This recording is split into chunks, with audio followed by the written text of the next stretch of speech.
Never would have thought I would be making a video like this. So y'all, I lost my daddy yesterday. I think this is therapeutic for me to do. My emotions are all over the place, so I wrote things down because I know I'm gonna ramble. The reason I love outdoors so much started with my daddy. My daddy was always outside.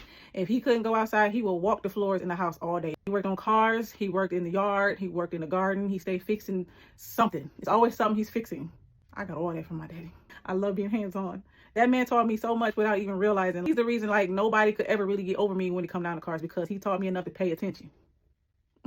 And what crazy is me and Al just started our first garden, and before my daddy left, I was asking him all kind of questions about gardening. Like, this was a few months ago, even down to using the fish remains as in the soil. Al actually seen him do that, and that's what made him do it.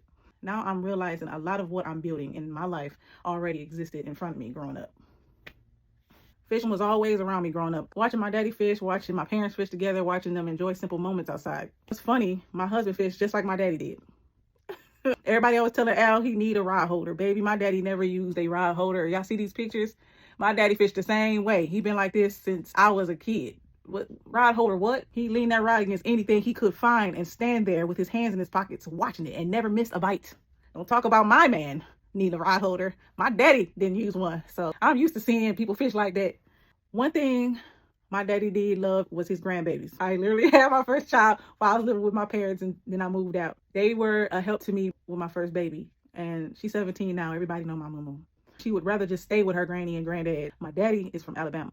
So even though I'm from Toledo, Ohio, the South has always lived inside of me. That's why I feel at peace when I'm down south. Whether the outdoors, the solar energy, I prefer that. It feels familiar to my spirit.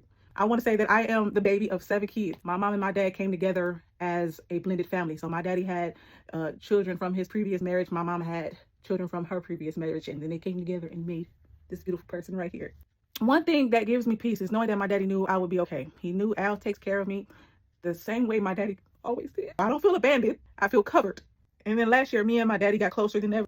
I finally had courage to talk to him about things that I always wanted to talk to him about. You know how we are, like us girls, come to our daddy. We rather talk to our mom about it than our daddy, because we don't want daddy, you know.